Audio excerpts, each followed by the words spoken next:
முழுமையாக பார்த்துவிட்டு நீங்கள் இதை அனைத்தும் செய்வீர்கள் என்றால் கமெண்டில் ஓம் முருகா என்று சொல்லவும். யார் நமது வீட்டிற்கு வந்தாலும் முதலில் அவர்களுக்கு தண்ணீர் கொடுக்க மறக்காதீர்கள். இதனை செய்வதால் கோடி நன்மைகள் நம் குடும்பத்துக்கு கிடைக்கும். இதற்கான காரணம் என்னவென்றால், உலகில் தண்ணீர் இல்லாமல் எந்த உயிரும் வாழ முடியாது. இதை நாம் முன்னோர்கள் ஆரம்பத்திலிருந்து கடைபிடித்த விஷயங்களில் ஒன்றுதான். நம் வீட்டுக்கு வருபவர்களுக்கு தண்ணீர் கொடுக்கும் போது அவர்களுக்கு அது இன்னும் சந்தோஷத்தை கொடுக்கும். இதே ஒருவர் கோபமாக நம் வீட்டிற்கு வரும்போது அவர்களுக்கு தண்ணீர் கொடுத்தால் அவர்களின் சில கோபத்தை அந்த தண்ணீர் அளிப்பதால் குறைத்துவிடும். கோபம், சந்தோஷம், சோகம் என்று எப்படி அவர்கள் வந்தாலும் அதை மாற்றும் சக்தி இந்த ஒரு குவளை தண்ணீருக்கு உண்டு.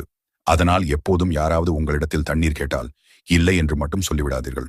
அது மட்டுமில்லை, முருகன், சிவன், பெருமாள், லக்ஷ்மி, பார்வதி தேவி என்று அனைத்து கடவுளின் ஆசீர்வாதமும் இதனை செய்வதினால் உங்களுக்கு கிடைக்கும். தவிச்ச வாய்க்கு தண்ணீர் கொடுக்கும் போது உங்கள் பரம்பரையே சாபத்திலிருந்தும் தப்பித்துக் கொள்ளலாம் என்று ஆன்மீகத்தில் சொல்லப்படுகிறது.